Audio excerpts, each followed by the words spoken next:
After everything I had given, years of support, sacrifice, and second chances, he looked at me straight in the eye and said, "You owe us more." In that moment, the weight of betrayal crushed harder than any debt. It wasn't just my money he was after, it was my dignity. Before we dive into today's story, I recommend you hit that subscribe button and turn on the notification bell, so you never miss a new story filled with drama, resilience, and unexpected twists. If you enjoy this video, type 1 in the comments. If not, type 0 to let me know how I can make better content for you. Now, settle in, get comfortable, and maybe grab your favorite drink, because this is a tale you won't want to miss. Let's get started.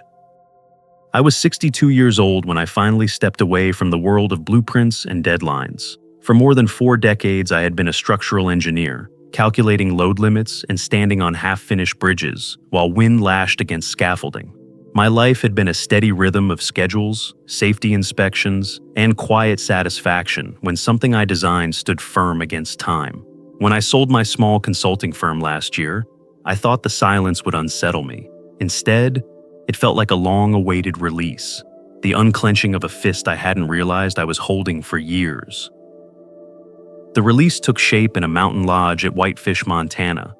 Built of cedar beams and stone, it stood like it had grown from the forest itself. The moment I walked inside, the air smelled of pine and wood smoke.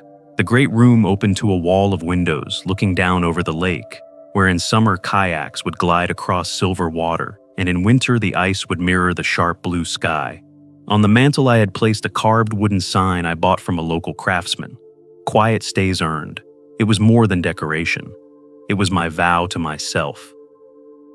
Every detail of the lodge promised order and peace. The homeowners association enforced strict rules. No short-term rentals, no large gatherings, quiet after 9. Rules some might find restrictive, but to me they were the very shield I craved. I had spent too many years in noise, in compromises, in obligations that stretched me thin. This was my fortress of solitude, one I had earned hour by hour, paycheck by paycheck, over a lifetime. My days here, I imagined, would fall into simple rhythms. In the early mornings, when mist clung low over the lake, I would slip into a kayak and let the paddle dip soundlessly through glassy water. On clear winter days, I would strap on cross-country skis and cut slow paths through the powder along the forest edge. Afternoons might find me bent over a battered oak table in the workshop, sanding it down to coax the grain back to life. Evenings, I would light a fire, pour 2 fingers of bourbon, and read Hemingway aloud to the empty room, letting my voice echo where silence had too often sat heavy. But it was not truly empty. Above the fireplace hung a silver frame holding Linda's picture. My wife had been gone 5 years, but the sight of her gentle smile still drew me back into conversations only I could hear. "Be patient, Dan. People carry their struggles in ways you can't always see," she used to say. Sometimes, when the fire cracked just right, I swore I heard her say it again.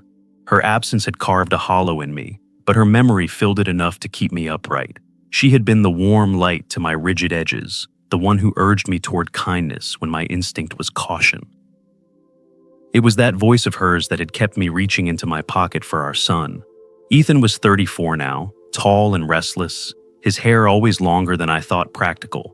He had started as a photojournalist chasing stories overseas, but somewhere along the way, the camera turned back on him.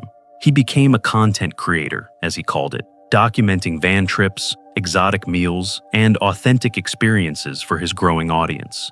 His wife, Kayla, was as devoted to her phone as any partner could be to a person, posting product reviews and yoga routines under a glowing brand persona. I had helped them more times than I wanted to admit. A credit card debt that ballooned after a trip gone wrong, an MBA tuition he swore would lead to steady work, the down payment on their Seattle condo when his credit score fell short, even a year of health insurance when freelancing didn't cover the basics. All told, the number hovered near $240,000, though I tried not to tally it like an accountant. Linda would have said, "Family helps family, Dan." So I did. Still, when I walked the halls of my lodge, Listening to the creak of cedar floors under my slippers, I felt the edges of something fragile. I had built a sanctuary, yet part of me knew how easily walls could be breached, not by storm or fire, but by expectations that had gone unchallenged too long. For now, though, I breathed deep of pine air and let the quiet settle over me. Peace had finally come, and I meant to guard it. If you're still watching and feeling the weight of this betrayal, comment number 1 below to let me know you're with me. Now, let's move on to the next part of the story. The morning had been steady and calm, exactly as I hoped life in Whitefish would be. I was in the garage adjusting a new rack I had built for my skis, the scent of sawdust clinging to my flannel shirt. Outside, snowmelt tapped the gutters in a slow rhythm, each drop echoing against the tin bucket I had set beneath the eaves. It was the kind of sound that made me feel like I was living inside a metronome set to piece. I tightened one more bolt, wiped my hands on a rag, and reached for the drill when the buzz of my phone split the stillness. Ethan's name lit up the screen. I hadn't heard from him in weeks, not since a rushed thank you text for the health insurance premium I had covered. My first thought was trouble, some bill unpaid, some emergency that required another transfer. Still, I swiped to answer. "Dad, great news!" His voice came in quick, brimming with a confidence that left little room for pause. "We're on the way up to Whitefish. Kayla and I packed up, and guess what? We've got 12 friends coming too. This is going to be epic." For a moment, I didn't respond. My gaze went to the open garage door, where the lake shimmered faintly between trees, calm and untouched. "Ethan," I said carefully, "the house isn't ready for that. There are rules here. HOA doesn't allow big groups or short-term stays." He laughed lightly, as if I had cracked a harmless joke. "Dad, bigger families than ours break rules all the time. It's a family lodge, right? And besides, you've got all that space. It would be selfish to let it sit empty." In the background, Kayla's voice chimed in, bright and rehearsed like she was already filming. "The sunrise here is legendary. I promised my followers a live yoga session from your deck. This is going to blow up. It's great exposure for you, too." I felt my hand tighten around the drill. Exposure was the last thing I wanted. I had chosen this lodge for its shelter, for its silence, not to become the backdrop of another internet production. "This isn't a rental property," I said. "It's my home." Ethan pressed on, undeterred. "That's what makes it perfect. Authenticity, Dad. People want to see real family spaces. And obviously, Kayla and I will need the master bedroom. The light's the best in there for filming. You'll understand once you see the content." The words landed like nails being driven into old wood. The master bedroom was mine, the room I had imagined as sanctuary, with its balcony overlooking the water. I could already see the tripod legs sinking into the rug, the lens aimed where I had planned to place Linda's picture. I cleared my throat, trying to slow the conversation. "I haven't even finished unpacking. There's no bedding set up for guests. You can't just arrive with a dozen people." "Don't overthink it, Dad," Ethan said, his tone now slipping into something I recognized all too well.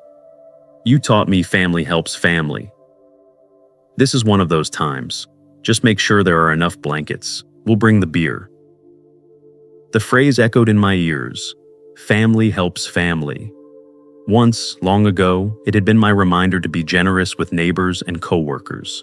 Ethan had turned it into a lever, prying open my sense of duty until it no longer belonged to me. I remembered every time he had used it, after the condo down payment, after the MBA tuition, after the credit card debt. Always just once, always family, always me bending while he pressed harder. I lowered the drill, feeling its weight drag on my wrist. Through the open garage, I could see the sign I had hung on the porch rail. "Quiet stays earned." The words looked suddenly fragile, like glass waiting for a stone. I had earned this quiet through years of work and sacrifice. Yet with a single phone call, Ethan was already breaking it apart. Snowmelt dripped steadily, a faint ticking that sounded like the last seconds of stillness before an oncoming storm. I stood there with the phone pressed against my ear, listening to my son's excitement, hearing Kayla's laughter in the background, and sensing that my peace was already slipping away. What I had thought permanent now felt temporary, as if I was holding tranquility in my hands and watching it trickle through my fingers like water. If you're still watching and sensing the storm that's about to break, comment number 2 below so I know you're here with me. Now, let's see what happens next. The first sound was the low hum of engines winding up the mountain road. At first I thought it might be a snowplow clearing the route, but then came the synchronized rhythm of tires crunching on packed snow. I stepped onto the porch and saw headlights weaving through the pines. Not one vehicle, but 4. 2 black SUVs, a silver pickup stacked with gear, and a smaller car trailing behind like a caboose. The convoy curved into my drive in a flourish of exhaust and blasting music, as if a parade had been scheduled and I had forgotten to mark my calendar. Doors slammed in rapid succession, each one echoing off the cedar walls like gunfire. Shouts of greeting and laughter carried across the snow, piercing the stillness I had protected so carefully. Young men dragged coolers from the truck bed, their cans rattling like chains. Women in bright ski jackets rushed toward the deck, cell phones already raised high to capture the lake view. Boots stomped across my porch, shedding clumps of ice that melted into dark stains. Ethan emerged first, smiling broadly, spreading his arms as though he were the master of ceremonies. "Welcome to Pierce Pines," he declared, though the words were clearly for his audience, not for me. Kayla followed close behind, phone in hand, narrating to her followers how incredible our family lodge was. She spun in a circle, filming the beams, the fireplace, the floor-to-ceiling windows, all of it broadcast live before I could even draw a breath. I stepped forward, blocking the entry, but Ethan brushed past me with the ease of someone who knew his presence wouldn't be challenged. He clapped me on the back like a host greeting a guest. Behind him, a line of strangers flooded through my doorway. Bags thudded onto the polished cedar floor, snow and grit grinding into the grain. One man tossed a set of keys onto the counter and cracked open a beer without asking. Another began rearranging the living room chairs to create a better vibe. I tried to raise my voice above the din. "This isn't a hotel," I said. "The HOA has rules. No large gatherings, no short-term stays."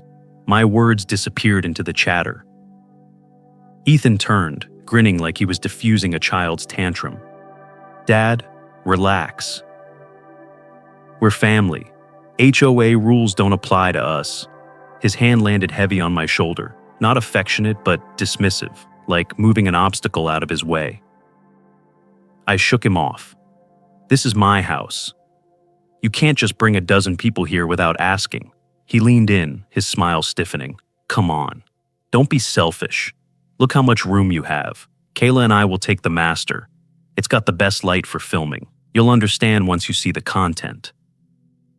The master, my sanctuary, the balcony where I had pictured mornings with coffee, the window view I wanted to frame with Linda's photo.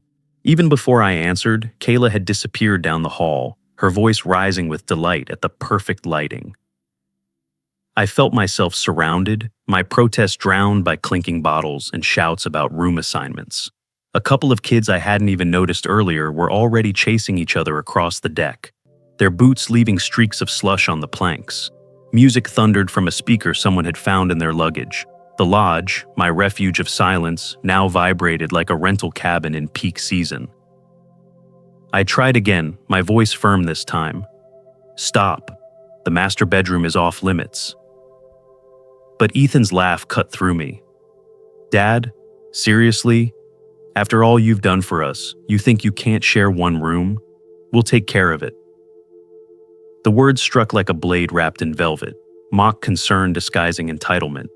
I stood in the center of my own foyer, reduced to a spectator, watching strangers occupy the spaces I had spent a lifetime earning. The cedar beams loomed above me, but they offered no comfort. I heard Linda's voice in memory, gentle as ever, "Be patient, Dan." But patience now felt like surrender. The sign on the porch, "Quiet stays earned," suddenly seemed like a cruel joke. I realized then what had happened. This was not a family visit. It was an occupation. My home, bought with 40 years of sacrifice, had been reduced to a stage for other people's performances, and I was no longer the owner in their eyes. I was the help, expected to provide space, silence, and service. The laughter swelled, echoing through the rafters. I felt my chest tighten, a slow burn rising behind my ribs. For the first time in years, I was a stranger in my own home. If you're still watching and can already feel the tension rising, comment number 3 below to let me know you're following along. Now, let's see how this conflict escalates. I stood in the middle of the great room, watching the chaos unfold. My lodge, which only an hour ago had been quiet enough to hear the ticking of melting snow, now throbbed with voices, music, and the heavy thud of boots. Someone had plugged a speaker into the wall and set it to a bass-heavy track that shook the cedar beams. A cooler lid slammed shut, cans hissed open, and a toast rang out. To the best host ever. The words stung, not because they were true, but because they were meant to mock. I raised my voice, trying to pierce the din. Everyone, please, this house isn't set up for this. There are rules here. You can't just treat it like a ski lodge. My tone was firmer than before, but the response was scattered laughter and a dismissive wave from someone already halfway to the deck. The reminder fell flat, drowned in noise and entitlement. I caught Ethan near the kitchen, where he was unloading grocery bags as if he had stocked the place himself. "Ethan," I said, pulling him aside, "we need to talk privately." He smirked, as though I were making things unnecessarily dramatic. "Dad, you're making this harder than it needs to be. Everyone's excited. Just let them settle in." I shook my head. The master bedroom is off limits, and the HOA doesn't allow gatherings this large. If a neighbor sees all these cars... He cut me off with a laugh that had no warmth in it. "You worry too much. HOA isn't going to care. Besides, Kayla and I need that bedroom. You've still got the whole house. Don't be stubborn." As if summoned, Kayla appeared at his shoulder, phone still in her hand. Her voice softened into a tone she had never used with me before. "Dad," she said sweetly, "don't be upset. Sharing this space brings us closer. Imagine how happy Linda would be, seeing us all together here." The mention of Linda knocked the air out of me. She had never known Kayla, never even spoken her name. Yet here it was, my wife's memory turned into a bargaining chip. Kayla smiled with the ease of someone who knew her charm was currency. "The lighting in that bedroom is perfect for my brand," she added, her tone bright again. "This could really help us." I wanted to argue, to tell her Linda would never have sanctioned exploitation, masquerading as family bonding, but my words stuck in my throat. I looked around and saw Ethan's friends watching, half curious, half amused, as though they were waiting to see how quickly I would cave. A wave of old memories rushed back. Ethan asking for help with credit card bills, promising he'd pay me back once his photography took off. The tuition for an MBA program he never finished. The down payment on the condo in Seattle, framed as a stepping stone, but really a lifeline. Each request had been punctuated by the same refrain, "Just this once, Dad," and each time I had given in. The lodge floor creaked under boots. Someone spilled beer, the dark liquid spreading across the cedar like an oil stain. No one moved to clean it up. Another voice shouted from the kitchen, "Hey, Richard, we need more space in the fridge for beer. Can you move your stuff out?" The words sliced through me, my own groceries, pushed aside in my own home. I opened my mouth, then closed it, feeling the humiliation burn hotter than anger. I stepped back, retreating toward the study. It was the only room that still felt like mine. As I closed the heavy oak door, the noise dimmed but didn't disappear. The bass still throbbed faintly, a pulse reminding me that my boundaries were being trampled one by one. Through the window I could see their cars lined up in the drive, tires crusted with snow and salt, parked like permanent fixtures. My sanctuary was no longer a refuge. It had become a backdrop for other people's chaos.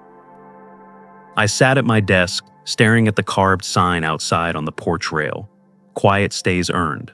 The phrase mocked me now. I had earned this quiet, yes, but I could already feel it slipping away, stolen by the very people who should have respected it most. And worse, I had no idea how to take it back.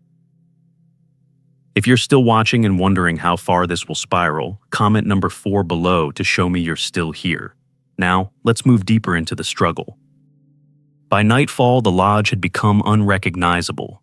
Music throbbed from the speakers, the kind that rattled the glass panes in the windows. Laughter and shouts bounced off the beams, mingling with the hiss of beer cans being cracked open one after another. Kayla drifted through the rooms, with her phone raised like a torch, narrating every corner of the house to strangers online. My voice, steady but tired, had tried several times to cut through the noise, but each attempt was ignored or brushed aside with a grin. I was no longer the owner of this home. I was background scenery. Requests came like commands. Towels, more blankets, questions about how to adjust the thermostat, suggestions that I pick up more snacks in town. I felt like staff at a lodge I had never agreed to open. When I pushed back, Ethan laughed and said I was just overwhelmed and needed to chill. His friends nodded, treating his dismissal as gospel truth. The breaking point came when I climbed the stairs and saw light spilling from beneath the master bedroom door. I pushed it open to find Ethan and Kayla moving with busy determination. A ring light had been set up in the corner. Clothes, props, and gear sprawled across my carefully arranged furniture. And there, on the nightstand, the silver frame photo of Linda lay turned face down, shoved aside to make room for a stack of cosmetics. A rush of heat surged through me. "Put that back," I said, my voice sharp enough to slice through their chatter. Kayla barely glanced at me, sliding another suitcase onto the bed. Ethan waved a hand as though brushing away an annoying fly. "Dad, it's just a picture. Don't be dramatic. We need the space." I stepped forward, picked up the frame, and held it close. "This is not just a picture. This is Linda. This is my wife. And this room is mine." For the first time, Kayla paused, but only long enough to tilt her head. "You're making it so tense," she said, her tone sugary, practiced. "Linda would have wanted family together. Isn't that what you always told us?" The words struck deeper than I expected. My throat tightened, but anger steadied my voice. "Do not use her name to excuse this. She would never condone this circus." Ethan straightened, his expression hardening. "Selfish. That's what you sound like. You've got all this space, all this money, and you can't even share a bedroom? You owe this family more than you realize." Behind him, a couple of his friends had gathered in the doorway. One smirked, sipping from a can. Another chuckled, muttering, "Lighten up, Pops. It's just a room." Their casual amusement fanned the fire in my chest. I set the frame back on the nightstand, upright this time, and turned to face them all. My hands trembled, but my voice rang clear. "Get out. All of you. This is my home, not yours. I want you gone now." For the first time that evening, silence fell. The music still pulsed faintly downstairs, but in that room the air was frozen. Kayla blinked, her mouth parting in disbelief. Ethan's face darkened, his smile gone. He stepped closer, lowering his voice like a warning. "Think carefully, Dad. If you do this, you'll lose us forever. Family doesn't forgive being treated like strangers." I felt the weight of his words pressing down, but they no longer carried the power they once did. My heart pounded, my palms ached from clenching, yet I stood my ground. "This is not family," I said quietly, each word heavy with years of swallowed patience. "Family doesn't invade, doesn't mock, doesn't demand. This ends tonight." The friends exchanged uneasy glances, the mockery fading from their faces. Ethan searched my eyes for hesitation, for the crack that had always been there before, but there was none left to give. I walked into the hallway, forcing my legs to move, though they trembled. My home echoed with laughter and music, yet inside me something had shifted. This was no longer about a bedroom or HOA rules. It was about respect, dignity, and the years I had allowed them to erode piece by piece. At the top of the stairs, I paused and looked back at them. For the first time in a long while, I didn't feel like the man who owed. I felt like the man who had finally remembered what was his. Some relationships are already broken, I thought, gripping the railing as the noise below rose again. and maybe it's time to stop pretending otherwise. The house felt heavier after my outburst, as if the air itself carried the weight of my defiance. For a moment, silence had cut through the chaos, but now it was replaced by low murmurs. I could hear whispers drifting down the hall, a mix of pity and mockery. Ethan's friends huddled in corners, glancing at me like I had spoiled their party.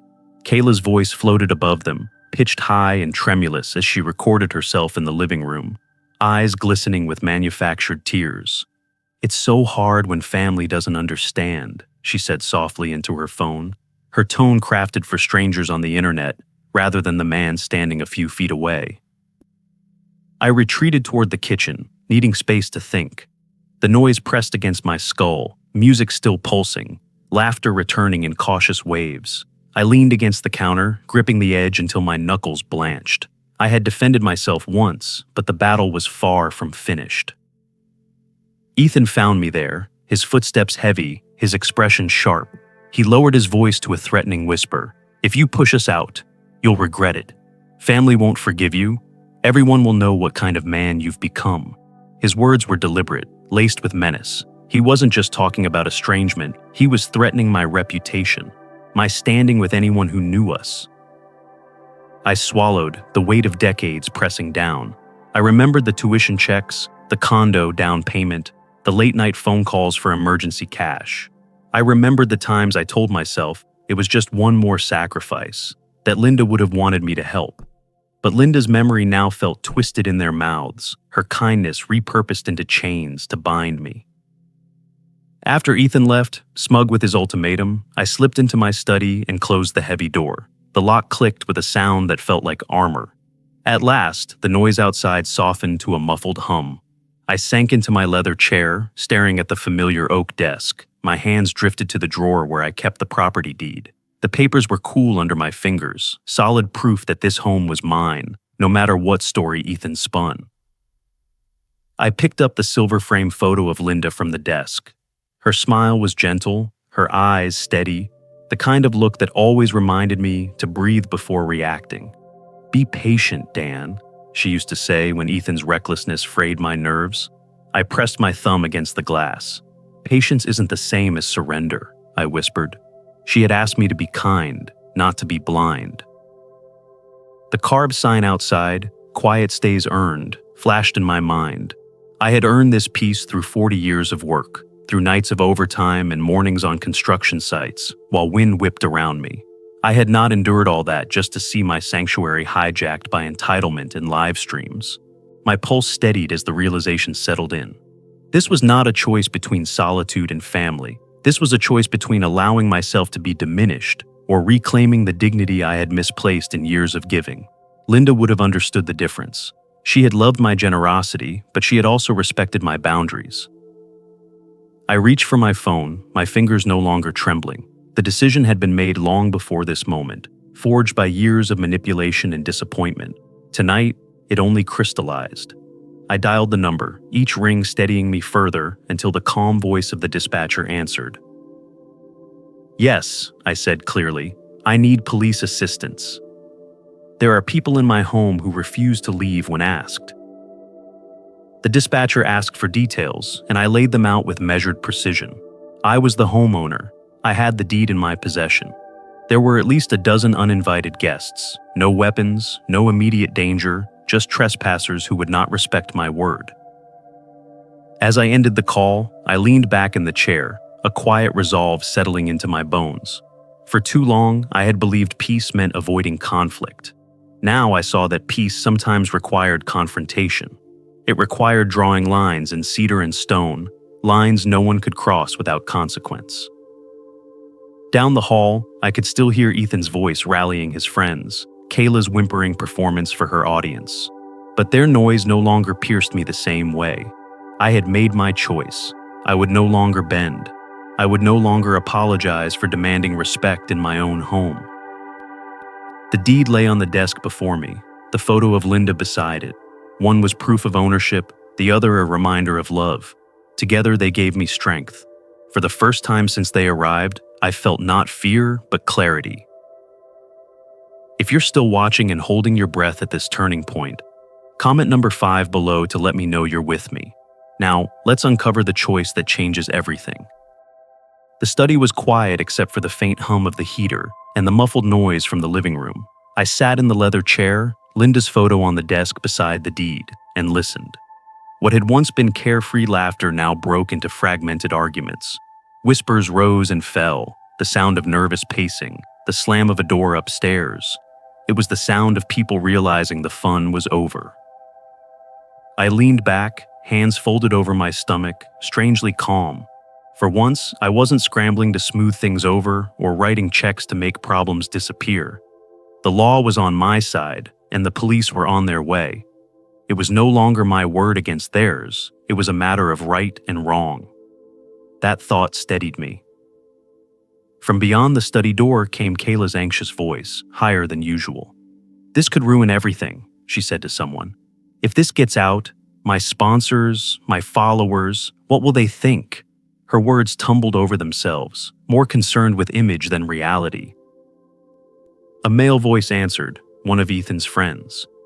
"We should just go before the cops get here. I'm not sticking around to explain trespassing." Another protested. "Ethan said it's fine. It's family.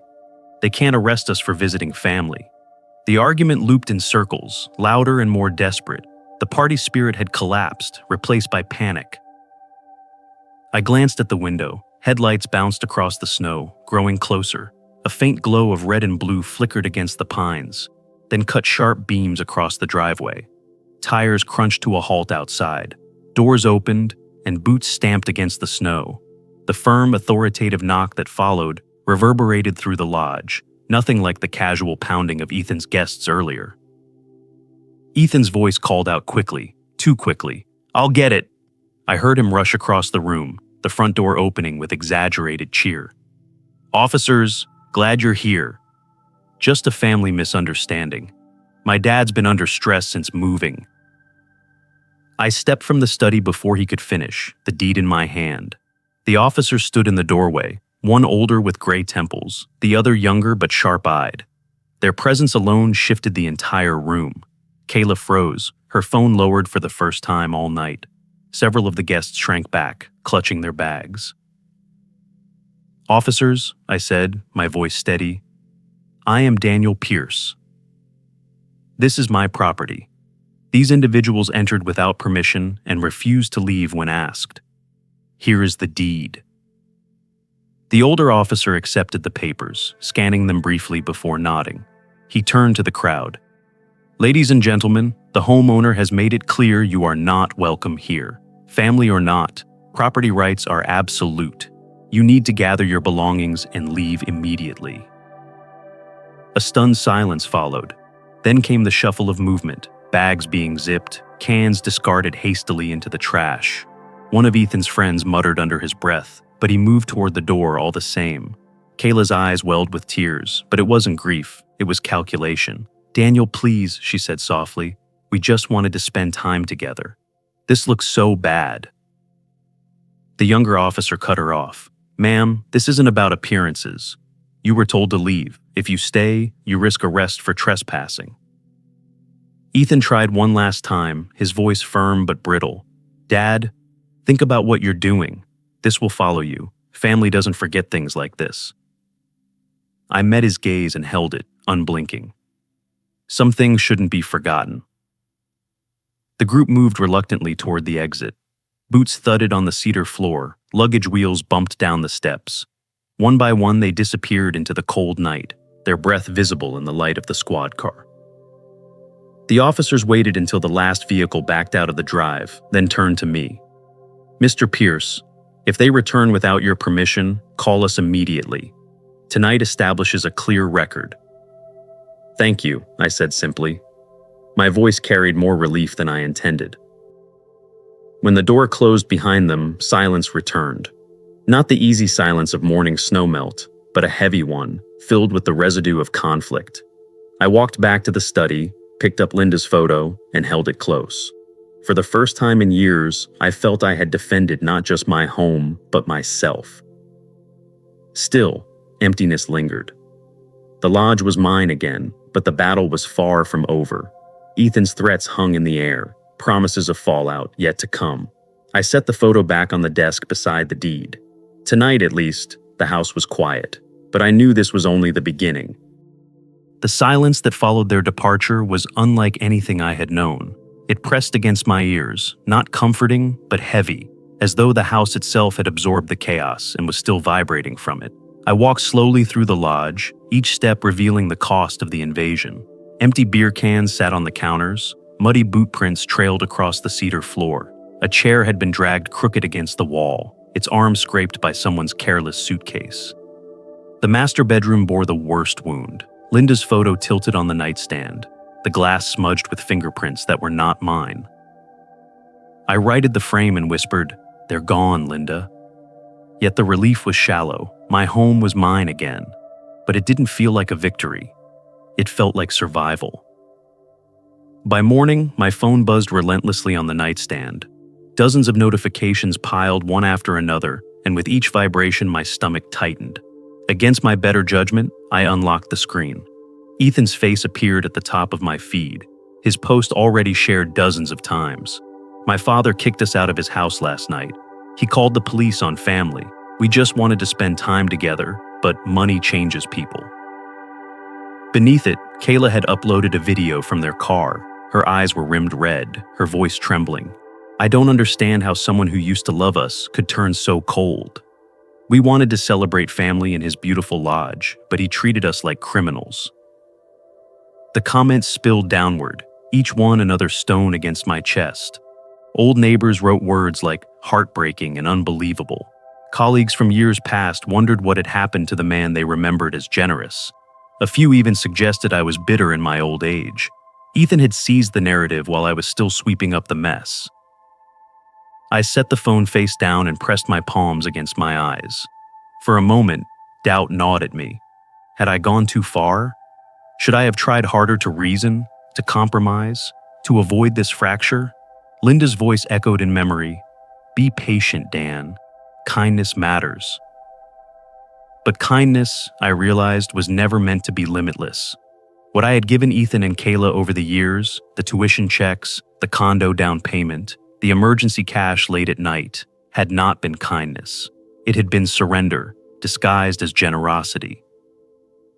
The silence of the lodge now felt different, not just lonely, but clarifying. The walls no longer shook with music. The air no longer reeked of beer. For the first time in years, I could hear myself think. I pulled out a box from the study closet, one I had kept half forgotten but never discarded. Inside were folders of financial records, bank transfers, receipts, copies of checks. I spread them across the desk in neat rows, each one a reminder of the promises Ethan had made and broken. MBA tuition, $42,000. Condo, down payment, $60,000. Car repairs, credit cards, medical bills, all totaling nearly $300,000. Looking at the evidence lined up chronologically, the pattern was undeniable. Each request framed as a crisis, each gift swallowed without gratitude, each promise of repayment fading into silence. On paper, the truth became as sharp and undeniable as any blade. I knew then that this battle could not be fought with emotions or appeals to family loyalty. Ethan and Kayla had chosen the battlefield of public opinion, wielding tears and half-truths. But my strength had always been in facts, in order, in the quiet discipline of record-keeping. That was how I had built a life, and that was how I would defend it now. By evening, I called Howard Brennan, my attorney of many years. His voice on the other end was steady, pragmatic. I explained everything: the invasion, the police, the social media storm, the years of financial drain. "Daniel," he said, "you've been more than generous. This isn't kindness anymore, it's exploitation. Bring me everything you have, records, receipts, transfers. We'll build a case. You also have grounds for defamation if his posts continue." I thanked him, my voice quiet but resolute. For the first time in days, I felt a current of control returning. Not victory, not yet, but direction. That night, I stayed at my desk long after darkness fell. The papers spread around me like a map of years lost. I touched Linda's photo gently, her smile unchanged by the mess of the present. "I'll protect what we built," I whispered. "I won't let them take it from me again." The house was still, the lake beyond the windows silent under the moonlight. For the first time since they had arrived, I believed peace was not just possible, it was worth fighting for. If you're still watching and curious about how the pieces will finally come together, comment number 6 below so I know you're still here. Now let's move toward the resolution. The courthouse was colder than I expected, not in temperature but in tone. Its gray stone walls carried the weight of decisions made long before I ever set foot inside. I sat at the plaintiff's table, Howard beside me, a stack of neatly organized binders laid out between us. Each one was filled with 6 years of receipts, transfers, and copies of checks. My life, reduced to numbers on paper, but this time those numbers told a story I needed the world to hear. Ethan sat across the aisle, shoulders hunched, his once cocky posture deflated. Kayla avoided my eyes, tapping nervously on her phone until her attorney shot her a warning glance. The friends who had laughed in my home were nowhere to be seen. Their loyalty had dissolved as quickly as the beer they had spilled across my cedar floors. When the judge entered, the room straightened and a hush fell.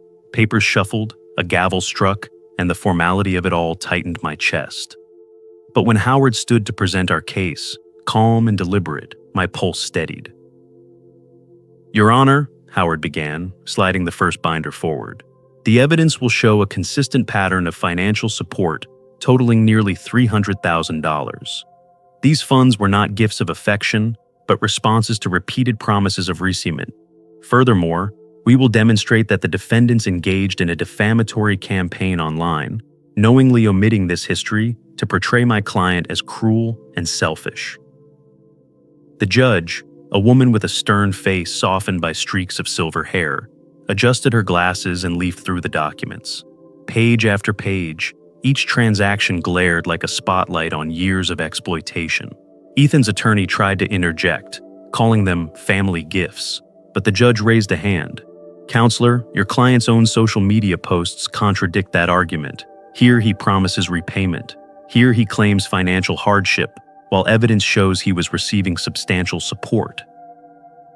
I watched Ethan shrink under the weight of facts. He could no longer bend into sympathy. For years, he had thrived on manipulation, but numbers told no lies. Kayla's video was played as evidence, her tearful monologue in the car, painting me as a heartless old man. Then, Howard displayed the screenshots of bank transfers, dates aligned with her supposed struggles. The contrast was stark. Her mascara streaks looked like stage makeup when held up against certified bank records. By midday, the courtroom no longer felt cold. It felt like justice, solid and unyielding. Ethan's attorney requested a recess. When they returned, their tone had changed completely. "Your Honor," he said, voice low, "my client wishes to avoid prolonged litigation. We are prepared to offer settlement." The terms were read aloud: repayment of $150,000 over 3 years, verified through wage garnishment if necessary. A public retraction posted on every platform where they had spread their lies, and a binding agreement of no further harassment or claims of entitlement. The judge turned to me. "Mr. Pierce, do you find these terms acceptable?" I thought of Linda then, her gentle voice urging kindness, her steady eyes reminding me of balance. Justice, I realized, was not about destroying Ethan. It was about reclaiming what had been taken. My dignity, my peace, my right to boundaries. I nodded. "Yes, Your Honor, I accept." The gavel struck once more, sealing it into record. Just like that, 6 years of erosion began to reverse. Outside the courthouse, the air smelled sharper, cleaner, as though even the city wanted me to breathe easier. Reporters lingered, drawn by the viral story Ethan had started. I offered no speeches, only a single line: "The truth always matters." Then I walked past them, feeling lighter with every step. Howard clapped my shoulder. "You've done something most people never manage, Daniel. You drew the line and held it." "Not alone," I said quietly. "Thank you." Back at the lodge, the lake shimmered in late afternoon light, its surface calm, as though the turmoil of the past week had never touched it. I unlocked the door, stepping into the silence that once felt heavy but now felt earned. The furniture was back in place, the floors scrubbed clean, the photo of Linda polished until her smile caught the sun. For the first time, the house wasn't just legally mine, it was emotionally mine. No shadows of exploitation hung in the rafters. No laughter of uninvited guests lingered in the corners. Only quiet, the kind promised on the carved sign outside. Quiet stays earned. That evening, my phone rang. It was my nephew David, voice warm and genuine. "Uncle Daniel, I saw the news. I always wondered how Ethan afforded his lifestyle. I'm sorry you went through all that. I'd love to come visit soon, if it's all right with you." His words filled me with something I hadn't felt in a long time: hope. "Of course," I said, "but let's plan it properly. You'll be my guest, and I'll prepare the room myself." We both laughed, the sound easy and free. After the call, I stood on the porch with a glass of wine, watching the lake reflect the fading light. The silence was no longer a burden. It was a companion. Linda's photo rested on the table beside me. I raised the glass toward her image. "We did it," I whispered. I finally learned the difference between being generous and being taken for granted. The night settled in, the stars spreading wide above the pines. For the first time in years, I looked forward to tomorrow, not with compromise or fear, but with clarity and peace. The first morning after the settlement was unlike any I had known in months. Sunlight poured through the lodge's wide windows, laying golden strips across the cedar floor. Outside, the lake stretched calm and unbroken, a mirror of the pale winter sky.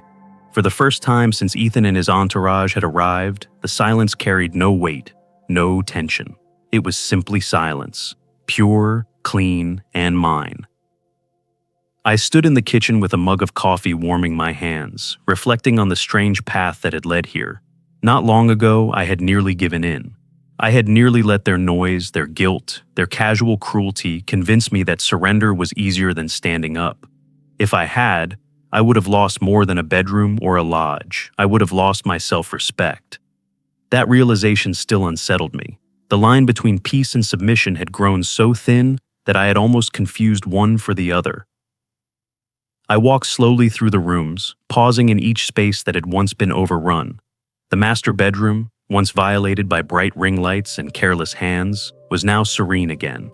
Linda's photo sat upright on the nightstand, the glass polished. I touched the frame lightly, whispering, "You'd be proud, Linda." I didn't back down. Her memory followed me everywhere. For years I had clung to her words: be patient, be kind.